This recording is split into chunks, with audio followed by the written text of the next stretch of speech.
ladies and gentlemen, Mark Cruz here, and welcome to Riffs with Mark. We are going to talk about improvisation in minor keys this week, which is a whole lot of fun. We've really mostly been talking about major keys, and a lot of music, a lot of rock music especially, is going to use a minor scale.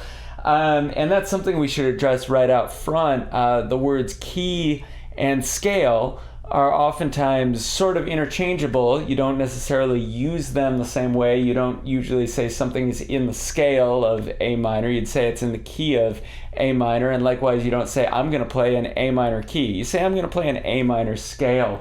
So speaking of that as well, let's go ahead and start with our scale diagrams, our natural minor scale diagrams.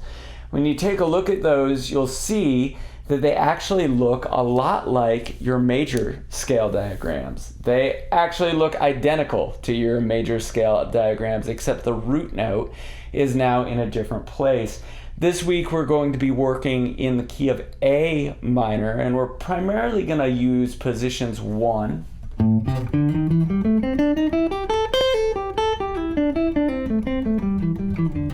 and positions 2, and those are A minor pentatonic, which we've used quite a bit before, but your A minor scale, if you look at that on your scale diagram, I'm going to go ahead and play position 1 real quick.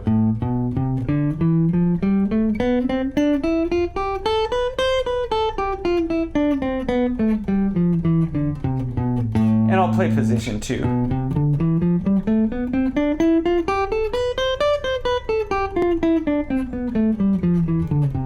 And that, like I said, is very, very similar to your major scale, only we called this position 5 and this position 1 when it was the major scale. Now, before, in this position right here, our root note was here, here, and here. It was a C. Well, now your root note is here, here, and here. It's an A. So this is a relative major and minor scale relationship. This is your A minor scale. It was a C major scale, but since now the root note is A, we are calling it an A minor scale. If you want to also take a look at your minor key theory sheet that I've got for you this week, that gives you a little bit of review as to what a minor scale is, what that means. Really the basic breakdown of it, if you look at the natural minor scale, which is what we're dealing with this week, is A natural minor. If I were to play a normal A major scale and say 1, 2, 3, 4, 5, 6, 7, 1, well, what we do to make it A minor is we flat the third, we flat the 6, and we flat the 7. So 1, 2, 3, flat the 3, I'm going to play it there. 4, 5, 6, flat the 6, I'll play it there. Hear how that's the same note? So I made that, took that from an F sharp, made it an F natural. 7, flat the 7, and you get this. And that's how you get an A minor scale from an A major scale. That's a parallel major minor relationship when you go from A major to A minor. But for now, take a look at those scale diagrams, primarily positions 1 and 2, though we'll also get up into positions 3 and 4 a little bit today, and it should be fun when we get into the riffs. With the theory sheet, go ahead and look at the second page of it, and that gives you an idea of what chords to expect. We're not even going to get to the third page today. Don't worry about the harmonic minor scale today. But just with the natural minor scale, you know that there are chords in any given major key that are consistent from key to key. We usually say in a major key, if we're in the key of C major, the 1 chord is always major, the 2 chord is minor, the 3 chord is minor, the 4 chord is major, 5 chord is major, 6 chord is minor, as long as you're staying within the scale. Now, if we build chords off of the natural minor scale, that's what we're going to be doing this week. And you can go ahead and use that table there on the theory sheet as sort of a cheat sheet as to knowing what to expect in a minor key. And if we're looking at the key of A minor, which we are this week, your 1 chord or your A minor chord, that's of course a minor chord. Your 2 chord is diminished. We can mostly skip that one for now. because we're not going to use a ton of diminished chords in this course. So 1 chord is minor, 2 chord is diminished, 3 chord is major. Now notice that is major, that is a C major in the key of A minor. And that makes a lot of sense because C major is the relative major key, right? So of course, C would be major, your 3 chord, and then your 4 chord, D minor, 4 chord is minor, 5 chord is minor, 6 chord, F is major, 7 chord, some people call it your flat 6 or your flat 7 chord, but that gets really messy when you put it on a table like that. So you can just call it your 6 chord is major in a minor key, 7 chord is major in a minor key. And then we're right back at the 1 chord there. And that'll be consistent from key to key as long as we're staying within the scale, as long as there are no alterations. I said we weren't going to talk about the harmonic minor scale, but sometimes you'll get a 5 chord that's major in a minor key. That'll happen sometimes. You'll know the sound when I play it. There's your 4 chord, 5 chord. I played it major, okay? Yeah, that happens sometimes. For today, 5 chord is minor. Speaking of that, let's go on to the jam track. I'll play along with it a little bit. First of all, I guess I'll show you how to play it because all it is, the only part that you have to play is the rhythm part.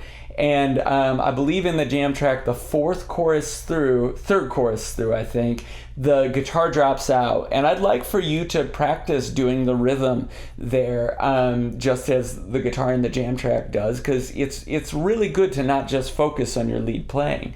It's very important to become a good rhythm guitar player. But the other part of that with this is learning the triads. That's what we've talked about in the major key, but your triads are such a good vehicle for seeing where they are in the scale shapes and knowing what those sweet chord tones are going to be over the different chords. So go ahead and take a look at your jam track here.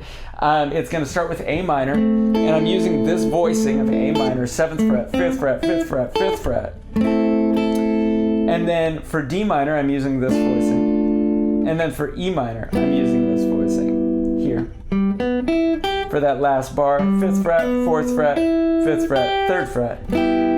And it's 1, 1.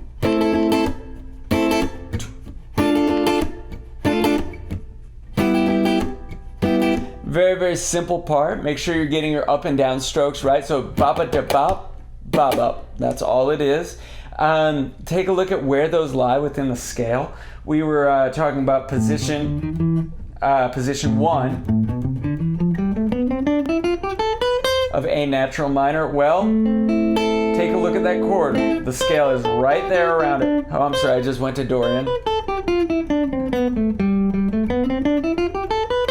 There's your A minor, your D minor, right there. Do you see how each one of those notes is within the scale? So when you're soloing over that D minor chord, that's a good note right there. That's a third of the chord right there. Okay, and then your E minor chord was right there. Comes down into position 5, which is this. I told you we weren't really going to use that one today, but oops.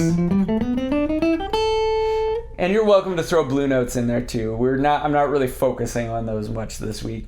But make sure you're seeing all those chords within the scale.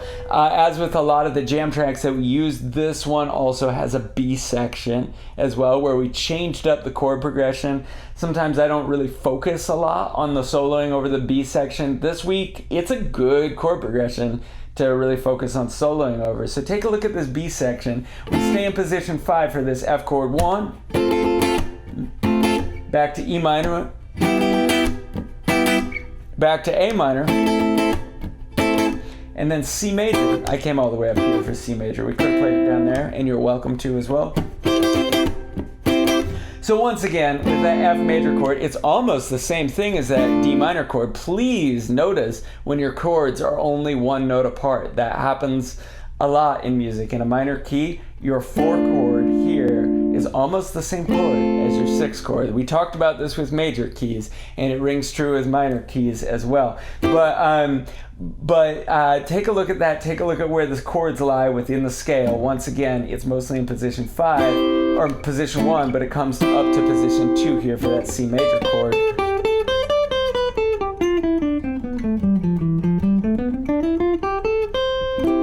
So it's right there in your scale. So there's your jam track. And like I said, the theory sheet is mostly review, except for that chords in a natural minor scale. Don't worry about the harmonic minor scale, the Dorian mode. We can get to that at a later date. But for now, chords using the natural minor scale. We've done the jam track, went over the jam track. We're almost to the riffs at this point, so I'd say we're doing pretty well. I'll go ahead and improvise over it a little for you. All right, I'm going to go ahead and improvise over the jam track a little bit for you. We're going to start with the A section. So that's over an A minor chord. Over that D minor, notice that I'm using that note right there, that F natural.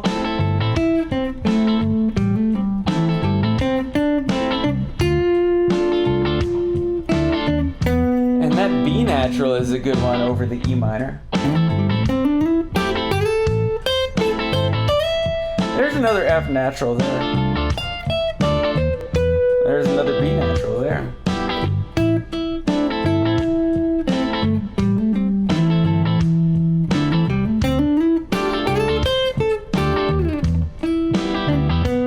Now the B section, we've got that F natural major chord. A minor. Over the C major chord, E natural is a really good note. That's the third of the C major chord.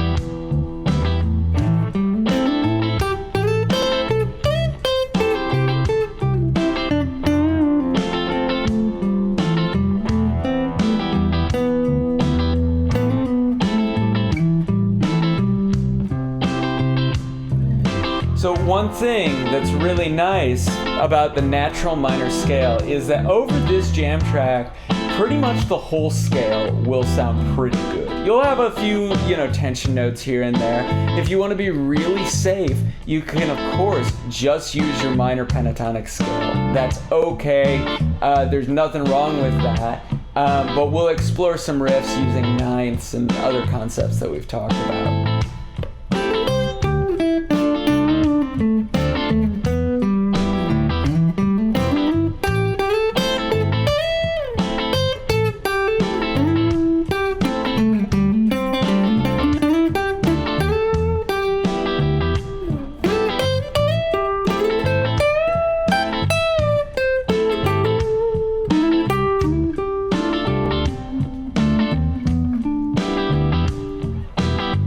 All right, I don't want to get too carried away there. I do happen to enjoy improvisation.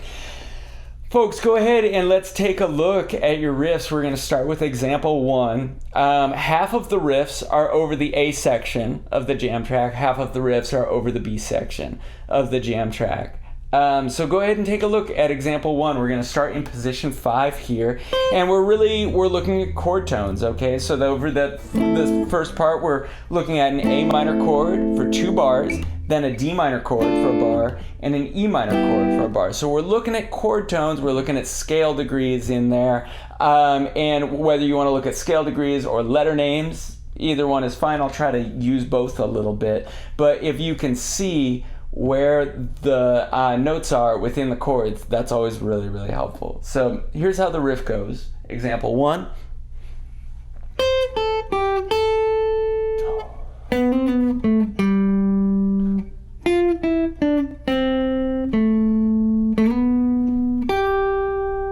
I'll go ahead and do it again. 2, 3, 4.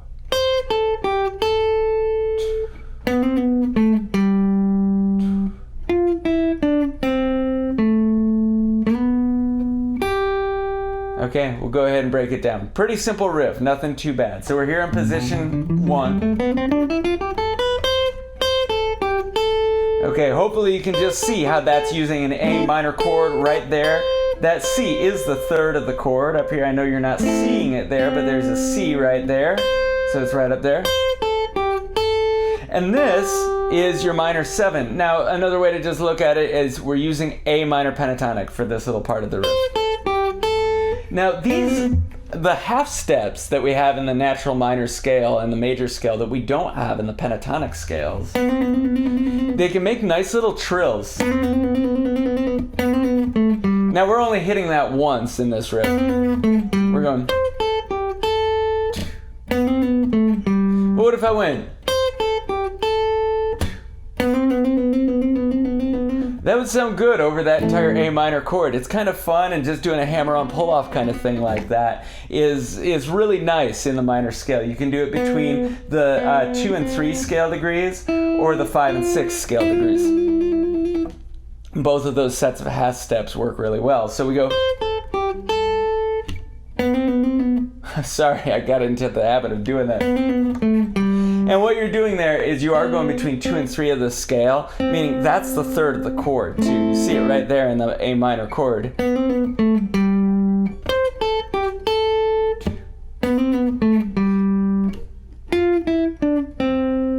Now you see here over this third measure how we are just outlining a D minor chord, right? A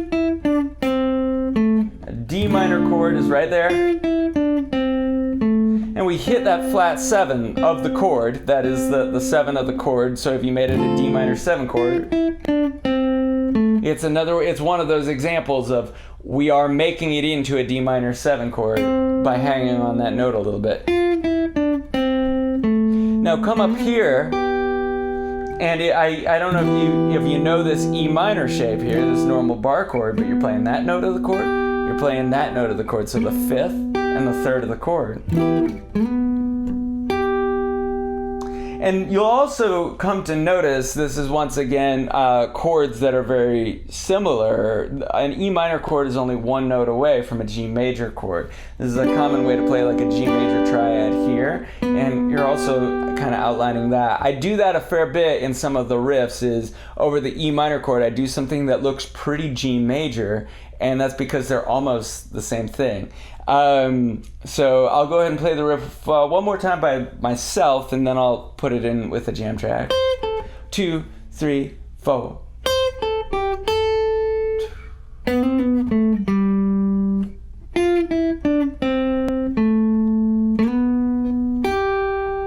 Let's go ahead and try that. 3, 4.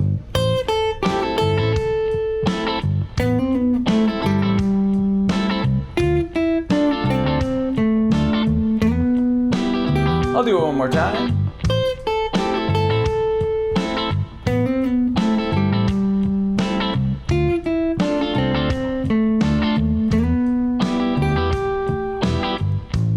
All right, moving on to example 2. Go ahead and if you have any questions throughout the lesson, I am going to hop on at the end and live and do a Q&A and everything. So please ask all the questions, and the guys at Jam Play will make sure to get them to me.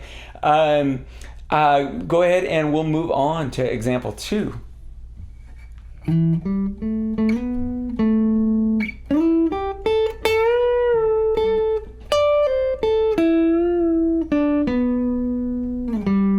That's fun.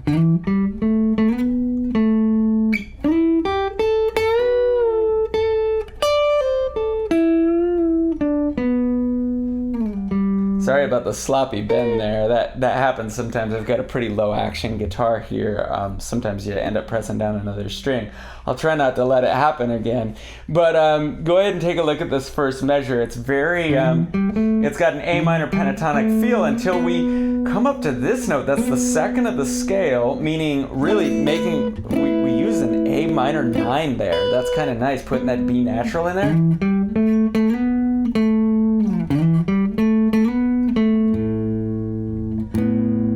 You hear how it makes kind of a suspension sound. I like that. And then what we do in the second measure is we actually play the same thing up an octave, and we add in a bend. So if we were to play the same exact thing up an octave, it would just be.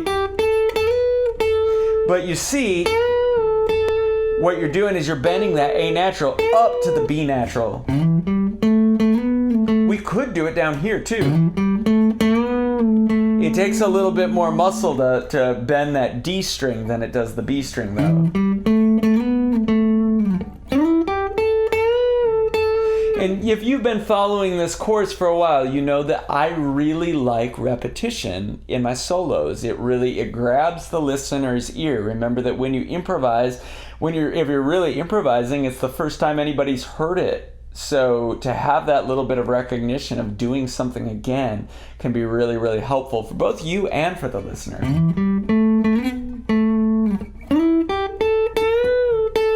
And then come on to the D minor chord here.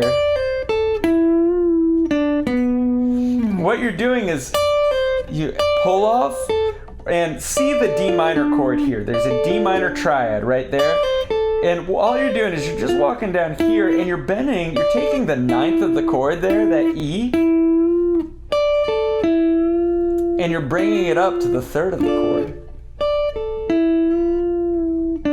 Come down, that's the root right there, that's a D natural. And then this note is not in a D minor chord, this is a B natural, but it's in the E minor chord, and you're just jumping the gun a little bit, going to it just a half a beat early, and then slide down to the third of the E minor chord, that G natural, E minor right there, G natural. So from that second measure,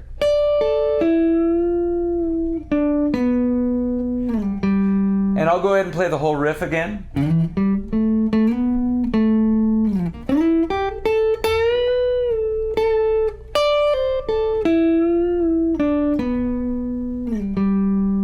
I'll play it with a jam track.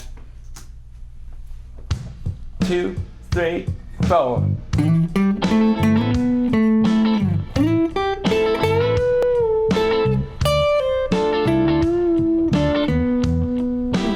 Again.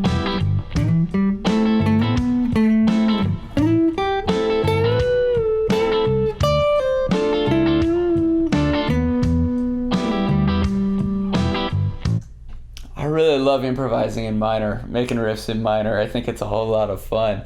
So that was example 2.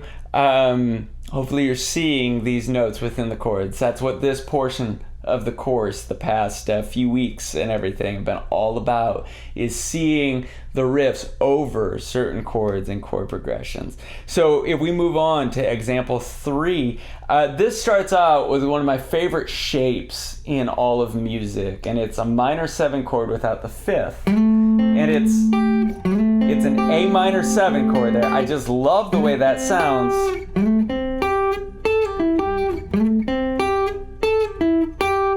Now we move on here, and I made a note about this in the text above the riff.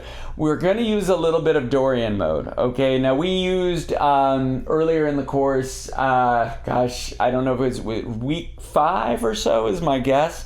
We talked about the minor pentatonic scale with adding a raised 6th. So in A minor, that would be F sharp. Now that's borrowing a note from the Dorian mode. And without going too much into the theory, that's what we're looking at, is it's a raised 6. So you see that F sharp in the second measure.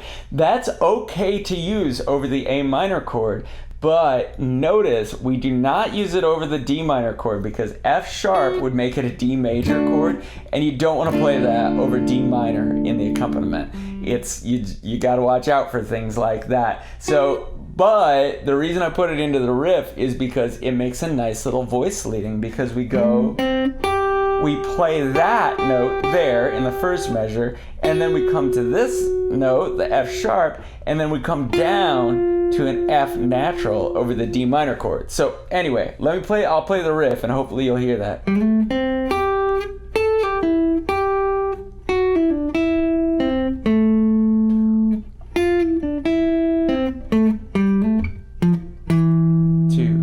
3, 4. I'm gonna do it again. 2, 3, 4.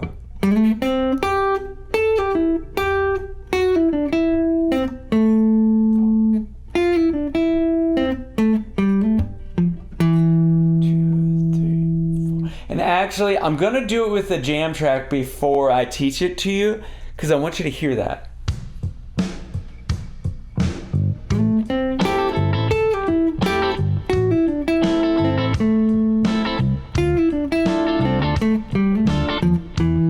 And again.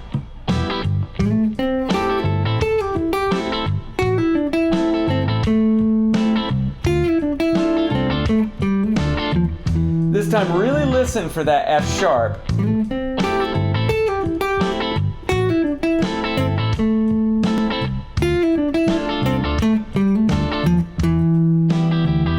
You want to really listen for that F sharp in the way it resolves into the F natural. And you also have an F natural here that then comes down to an E over the E minor chord. So we'll go over it real quick. We start off with that minor 7 chord, come up to position 2 here,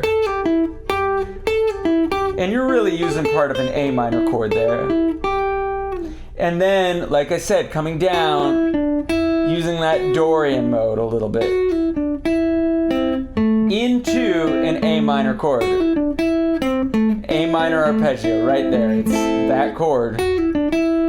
And then once again we outline this D minor chord here. Start with that F natural. That's really a great note over that D minor chord, is that F natural.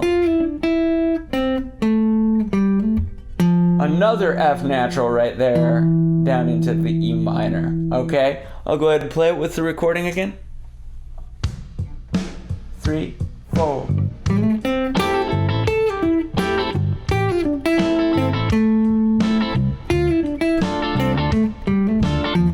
I'll try it again, I flubbed it a little.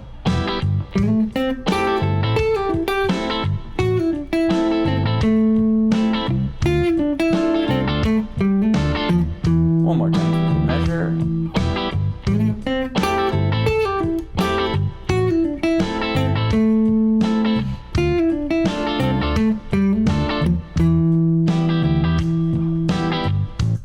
So hopefully you're seeing that within the scale. I like that riff quite a bit. Hopefully you do too. All right, we'll go ahead and take a look at example 4. This is probably the toughest riff of the week. So it's a little bit of a challenge, but start slowly and we'll get into it. I'll go ahead and play it for you slowly. 2, 3, 4.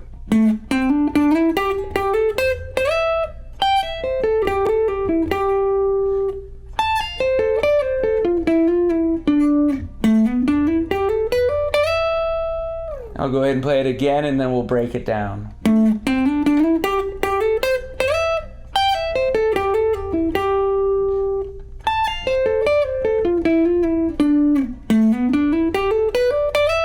Okay, let's go ahead and take a look at what we're doing here. We're all the way up in position 3 is where we start. So it's this scale shape if you look at your diagrams. And we're using mostly pentatonic for starters. And we come up to this scale shape, which is position 4. So we're using position 3 and position 4. I'm going to play both of those as if they were just pentatonic, since that might be what you're more familiar with. Position 3 is this one. Position 4, the minor pentatonic. Oh, I threw in a blue note. Shame on me. So just make sure you're seeing them within the scale shape. But we go. Now notice that's very, very pentatonic right there. And it's really outlining an A minor chord right there. Hopefully you're able to see that. And when you come up here, that's the 5th of an A minor chord. That's an E right there. So you're very much outlining that A minor chord. And then here, what you're doing is I actually really love this little arpeggio shape here. It's an A minor 7. Just this top part here. It's like a little baby sweep. I use this all the time in my improvisation here. Those 4 notes in position 4 there. And that's what you're working with there for that second measure. It's a hammer-on pull-off. Come down. And then land on the 7 of the chord right there, that G natural. Move on to the 3rd measure over the D minor chord.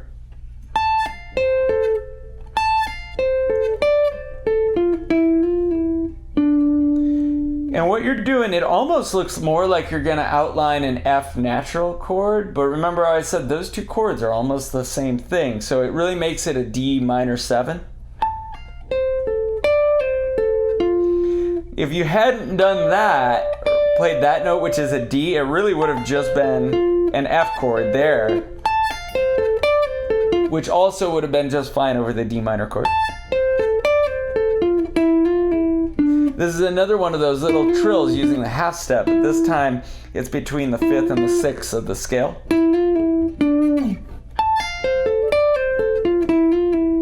So go ahead and come down, and I'm using downstroke, upstroke, and then double back, and then upstroke, upstroke. And then very last measure here over the E minor chord. You might find this interesting, hopefully, but it's pentatonic, but notice that it's not A minor pentatonic. What we're doing there is we're actually playing an E minor pentatonic scale. That is perfectly acceptable to do over a minor chord a lot of the time, is to, even though you're in the key of A minor, you can probably get away, and it might not always be the case, but you can probably get away with playing the minor scale of the minor pentatonic scale, at least. Let's not get too carried away, but the minor pentatonic scale of whatever chord you're playing. So usually we'd say, well, let's play an A minor pentatonic scale, which would look like that. But if you go with the E minor pentatonic scale, it's going to end up using more chord tones and it throws something kind of new into the mix using that note in the scale shape. So just from the D minor chord, I'm going to play it very slowly. So the 3rd measure.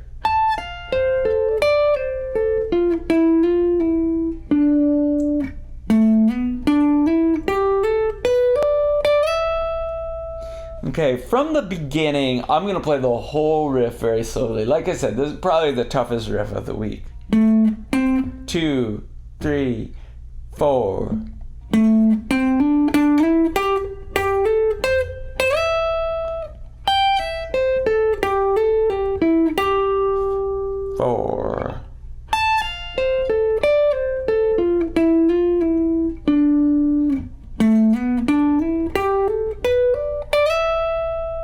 Let's do it with the jam track. 2, 3, 4.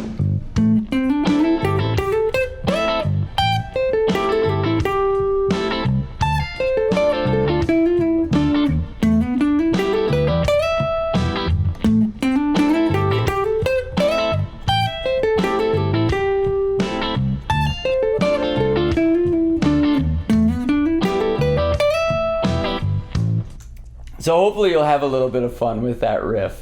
Sometimes it's a good time sometimes it's fun to give you a little bit of chop building, stuff like that. So we'll section, and I already have my jam track set up so that it'll fast forward right to the B section. We'll take a look at example 5 there.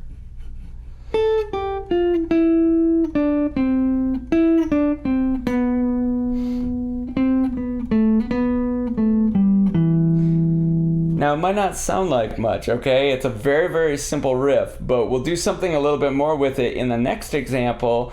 But I want you to hear that because what we're doing is we're outlining the chords that we're going over. It's an F chord, and then E minor, A minor, and C.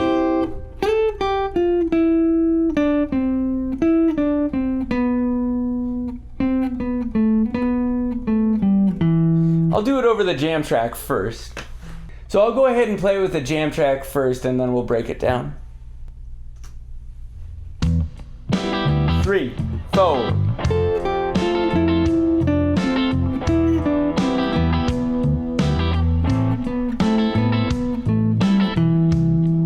And I'll do it again.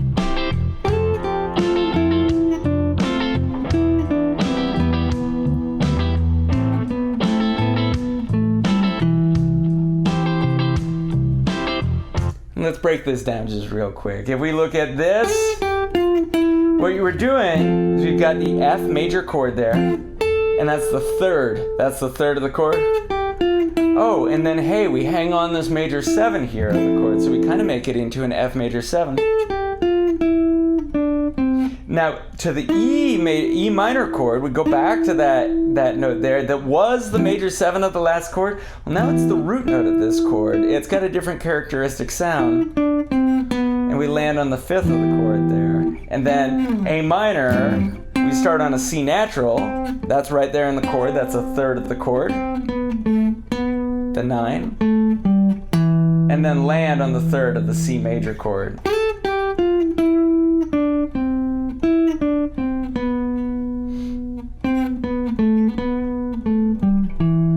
So I like this quite a bit as a melody myself, okay? And so when you have what you consider a cool melody, what you really like, what's fun sometimes is to find a creative way to play it. So take a look at example 6 because it's the same exact melody, but we're playing it with bends now, and it makes it a little bit more fun. And it's gonna go.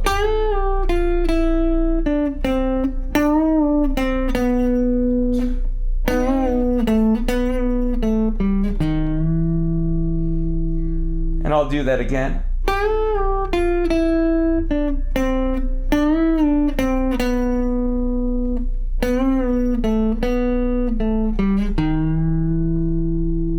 was a little flat on some of my bends. I think that this example really sounds like a Weezer solo. It sounds a lot like the solo from Say It Ain't So. But again, doing the same exact thing, bending this note into this note, bending into that third of the chord. Only now, you know, you're in position 4 right here, but you're bending that note up to that note, up to that note.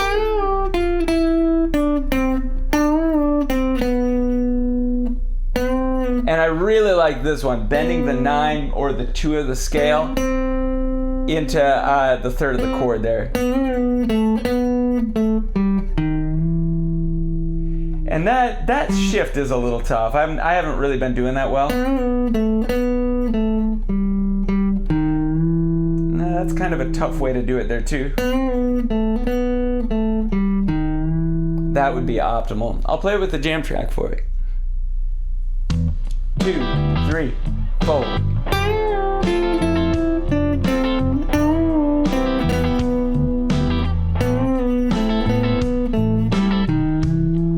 And again.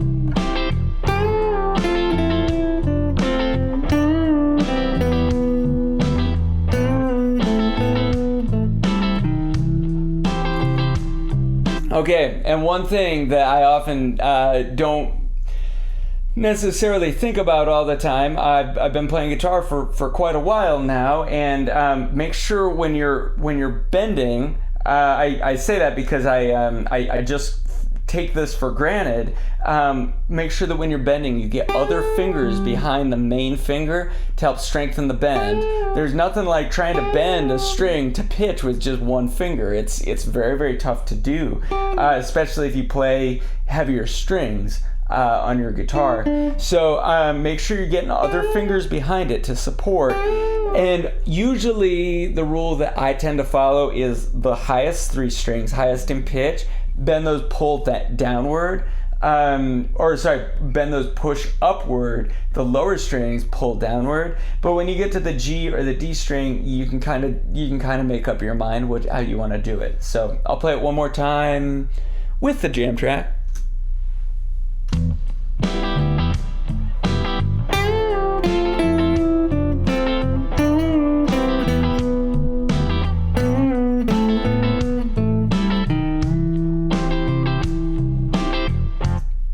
So yeah, I like that riff quite a bit. We'll move on to example 7. And this reminds me of a little bit from Led Zeppelin's song. I think it's Trampled Underfoot.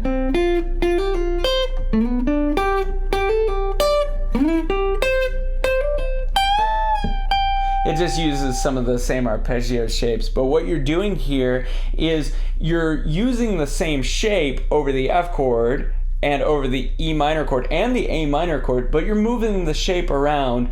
I mean, it's not that novel of an idea. If you're coming along playing, a G major chord, and then you play a C major chord, and then you play a D major chord, well, you're just moving that shape around. So again, not that novel of an idea, except that you're playing the same shape over an F chord that you're playing over an E minor chord. So what's the deal there? How does that work? Because we go... So we outline the F chord right there. That's an F chord shape. And then...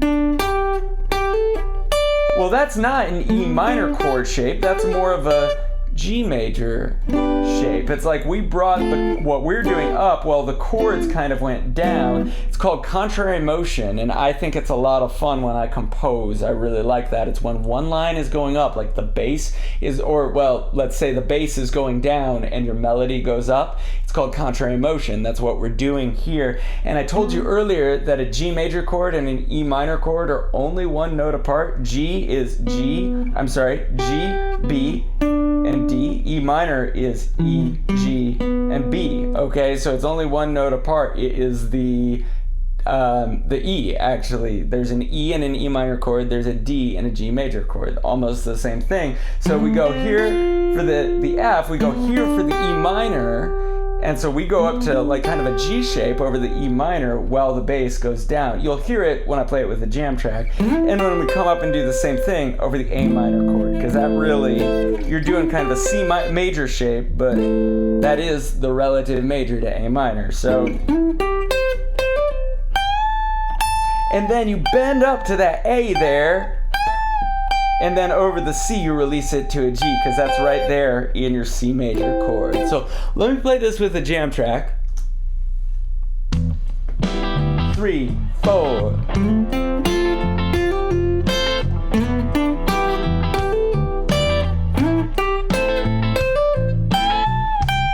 I'll do it again.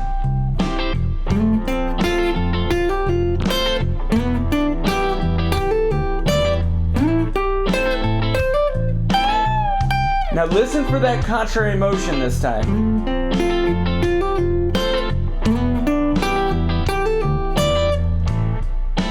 If you have to, go ahead and rewind it and listen to how when we go up with the riff and the bass goes down, it creates a very unique kind of sound. It adds quite a bit of tension, actually, from a composition perspective. And I should clarify, I'm not necessarily thinking about that when I'm improvising, when I'm making things up on the spot. It's more of a composition technique. But you do it long enough, and when you improvise, you really are sort of composing on the spot. And that kind of thing, it really does hold a lot of power in your solos. As far as actually playing the riff, the only really tough, if you have trouble with hammer-ons and pull-offs, this actually might be a good practice for you, because it's not too hard of a line. Oh, sorry.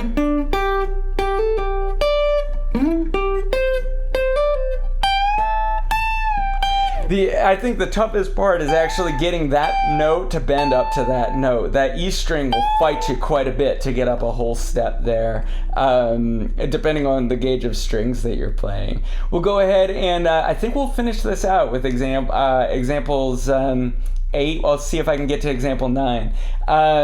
If we take a look at example 8 though,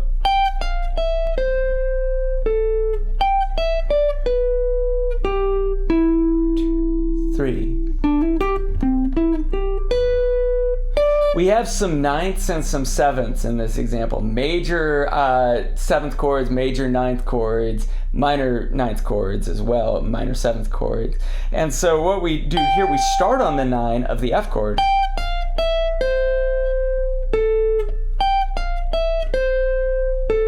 And hopefully you can see that F chord right there. And you're in position 4 of the scale. And then we play a similar kind of pattern over the E minor chord, but we change the notes a little bit.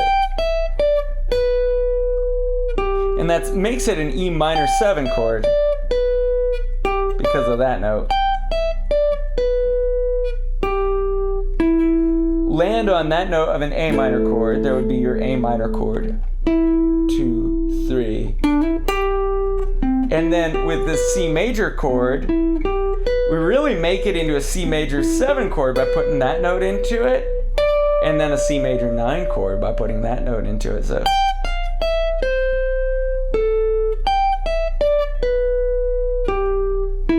2, 3. I'll play it with the jam track.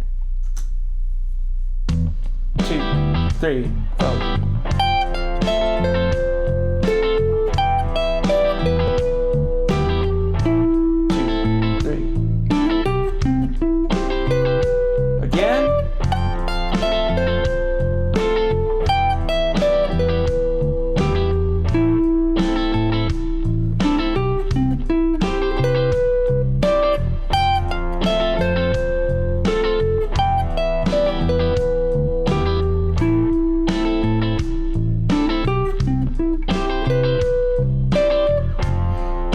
So it's not a tough riff, but it's a pretty melodic riff, and it really thickens up the harmony with those ninths added in there. All right, we're gonna go ahead and finish this off with example 9, and I'm gonna see if I got my chops up for this and everything. I always I try to make it clear that I'm not a fast player, but I was just messing around with some things, and I noticed all this is nothing nearly as complicated as it looks. It's just a descending pattern. You've heard people do things like this before.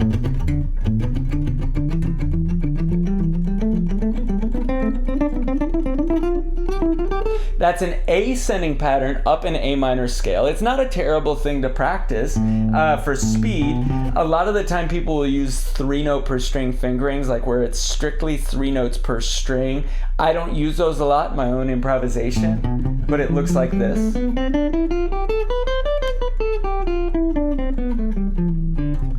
Only I'm doing it up here in position 3, and I'm doing it as a descending line, okay? And it's gonna go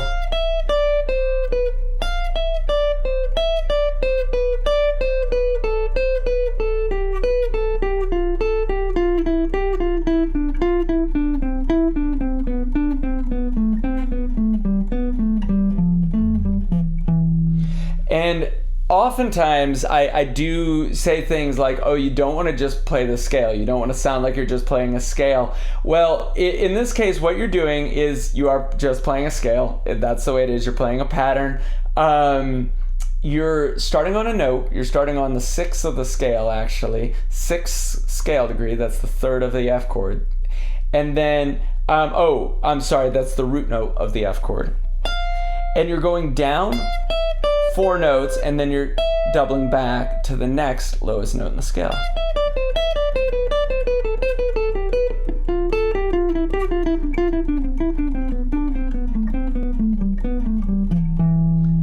And what's going to end up happening is the note that and it just ended up being this way, and that's why I included it this week, is that the note that you play at the beginning of each measure, if you do this where it lines up perfectly, the note that you play at the beginning of each measure is a chord tone. So the first note, that's the root note over the F chord.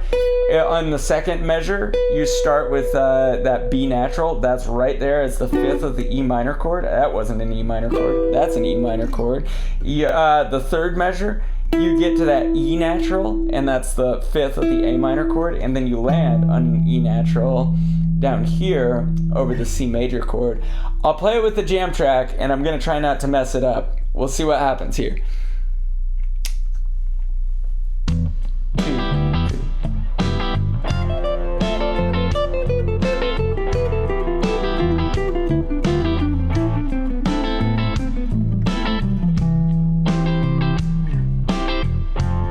So, not something that I do a lot of in my improvisation, because it's almost just sort of a mindless run down the scale, but it's kind of cool, and it happened to work out in this situation. This is usually, if I were to do something like that, I would plan it out ahead of time, because this is a fairly slow jam track. I believe this is 85 beats per minute, and I love improvising over things like that, but we get much faster than that. There's a good chance I'm not going to really be able to nail that line in the scale. That's the way it is. I'll try playing it with a jam track once, maybe twice if I feel brave, but take a look at that. The one thing I would say about this is alternate pick the whole thing, I think. Yeah, I would just alternate pick the whole thing. You don't necessarily have to. It's definitely a different kind of riff that we're looking at this week. 2, 3, 4.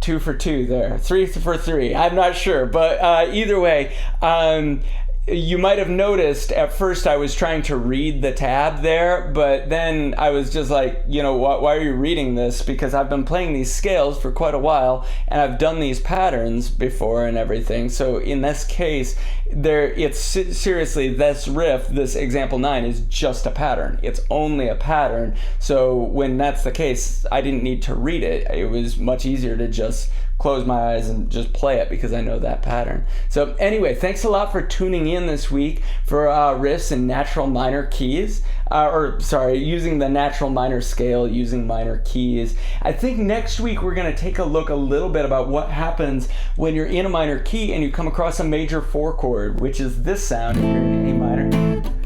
And then you get a D major chord. That's a little different, and it's a little bit of the Dorian mode. That's what we'll look at. I believe that's what next week is. But I'm gonna hop on here for Q&A. Please let the guys at JamPlay know your questions. They'll get them to me. Y'all take care. Thanks a lot.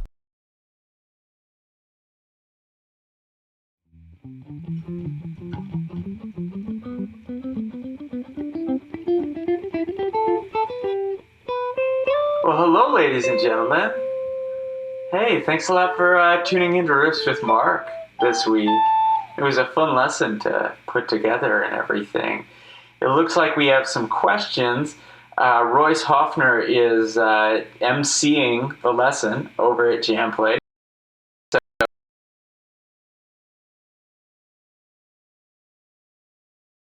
Instructors and everything getting the questions over to us. So I'm going to go ahead and take a look and see what we have this week. So our first question was asking what kind of guitar it is that I'm playing, and I believe this is the one I actually used in the lesson. I used a Telecaster a few weeks ago, which and we'll get to the second half of the question, but guitar is an Epiphone, and it's an Epiphone Dot. So it's really, the Dot is kind of looked at, I think, as like the lowest end of the semi-hollow body guitars that Epiphone makes.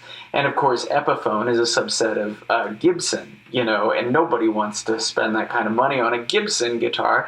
But the Dot is modeled after the Gibson 335. Okay, and it's a semi-hollow body guitar, meaning in particular we really lucked out with. The quality of it is really, really fantastic. Somebody had already outfitted it with some Seymour Duncan Pearly Gates pickups, which are some of my favorite pickups. I've had these in other guitars. And so I love the sound of this thing. To me it sounds like a huge Les Paul. And it takes distortion really, really well. Semi-hollow body guitars are a lot of fun. People see them and they at first sometimes think they're for jazz guitars. They're really, really fantastic. The question was if it was my favorite guitar. I like it a lot, but I have a few favorite guitars. I like my double neck Ovation quite a bit. That guitar has been out on the road with me a lot over the past 10 years. And Ovation single neck, the Folklore, and it's probably still my favorite, honestly, is a Fender Strat. It's a red Fender Mexican Strat. Next question is, do you have any good exercises for bends? Not a bad question. My biggest exercise, I think I would say, is to just do them. Like, to find bends that you like in the scale and focus on them in your improvisation. The most common bend that you ever hear, I know we were talking in minor terms this week, but I'm going to go to C major, the relative major of A minor. So C major, and I'm in, of course, we call this position 5, C major, but it'd be the same thing as position 1 in A minor. It's confusing, I know. But if you're in C major, the most common bend that you'll ever get usually is the 2nd scale degree up to the 3rd scale degree.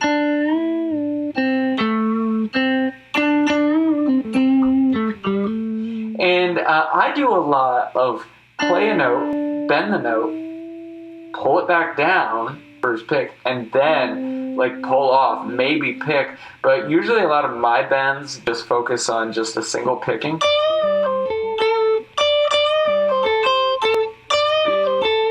Through that whole process, and I do a lot of bend, release, and then pull off. Maybe it's just a bad habit of mine, but I would say focus on finding bends that you like in the scale and be aware, maybe this is a good exercise, is being aware of what note that you're bending to. You're on the 3rd in C major. Make sure that when you bend, you're probably only going to want to bend a half step up to F. That's a lovely bend. You should start using that more often. But don't try to bend it a whole step, because that gets it up to an F sharp, and that's kind of weird unless you want to use the Lydian mode. So kind of a weird mode, but that has a sharp 4 to it. You know, it's not really not used a whole lot sometimes in the Simpsons theme. But I would say, you know, if you're on the 7th scale degree and you're going to bend up to the 1, be aware that you're only bending a half step. Don't try to bend it a whole step, because that would bring you up to a C sharp.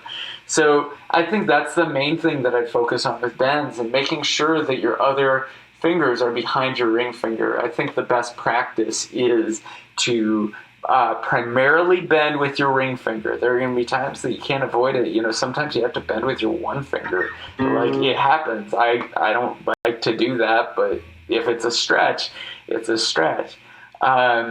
So you do what you got to do, but get your other fingers behind your ring finger and help power that bend. You know, help them push the string. It can really do a lot of good. One of the best techniques on guitar, though, bending. It's awesome. It really puts so much expression into what you're playing. The next question is, how do I know if a note is a wrong note in my improv? That's a great question, because we are looking at, we're talking about note choice here, which can feel really confining. And I've been there before, for sure. Like, you know, when I was in jazz school, it was really, you know, it was kind of funny, because it was like, well, make sure you're playing this scale over this chord, but also at the same time, when you're getting into like 13 chords, I think I mentioned maybe last week, like a 13 chord has every note of the scale in it. Like, what? It's like, are we getting too specific here and everything? And the purpose of us talking about note choice is to have you maybe start to hear things that your ear doesn't necessarily pick up on. As far as wrong notes go, don't worry about it. Like, if it sounds like a wrong note to you,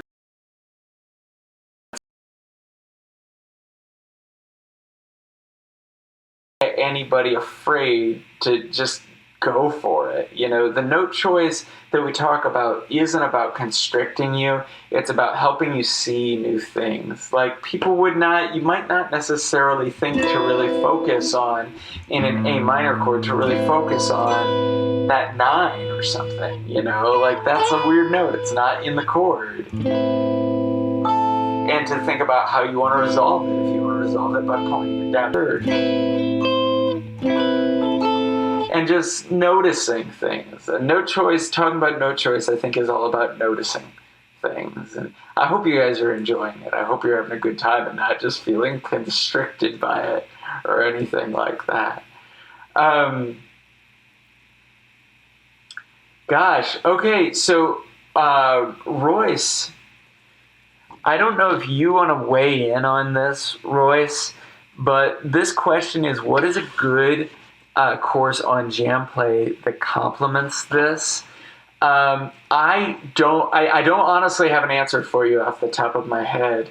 I would just say the earlier part of this course, if you are, if you're just getting into it now, but if you've been with me through this whole course, what I would say is any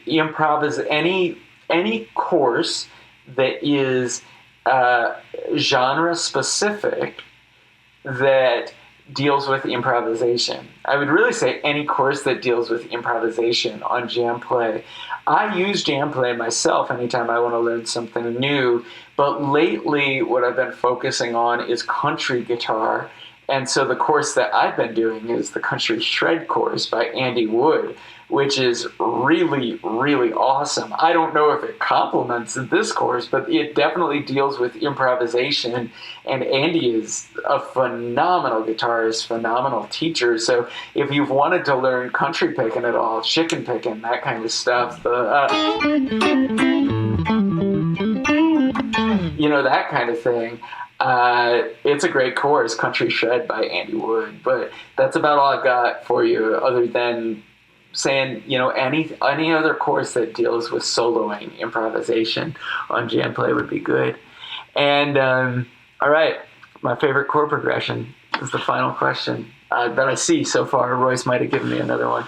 My favorite chord progression of all time, okay, is 1, 5, 6, 4. And I used it in maybe, I don't know if it was week 10 or so.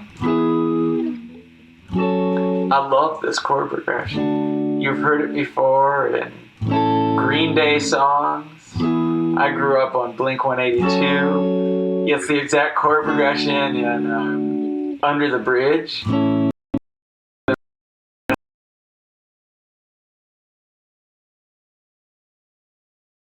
Progression in that Journey song that everybody sings. I won't sing it because it would be copyright infringement. Royce will fire me. But that's my favorite chord progression, 1, 5, 6, 4. I love it. I will use it in songs over and over and over again. And Royce just sent me another message. Did contribute, gosh, that makes me sound rude. Royce does have a suggestion here on improvisation or on a course that would complement this course. And let me make sure I get the name right. Michael Palmisano. Sometimes I'm terrible at reading. And it's called Finding Your Voice Improvisation. And Royce says that that's a good course on improvisation. I might like to check that out too, because I want you all to learn all of the riffs in this course, of course, because I like writing them. But if you only gain influence from me in teaching improvisation, well, you'll probably just kind of sound like me, and there are many other improvisers out there. So I would definitely suggest check out that course, because he's going to have riffs as well. And you're going to gain inspiration, influence from him as well. And I think it's a great idea. It's always good to, I think, have as many teachers as you can. And jam play has a lot of really, really good ones. But folks, that is the last of the questions. So I'm gonna get out of here. But thank you very much for checking out Riffs with Mark. I think I said in the lesson that the next lesson will be using a major 4 in a minor key, and what to do there. It's going to be a little bit of use with the Dorian mode, which is really, really fun, or the minor pentatonic scale with a raised 6, depending on how we want to look at it. But I'll plan to see you next week. So Thanks a lot for checking out the course. Royce, thank you for emceeing. And y'all take care.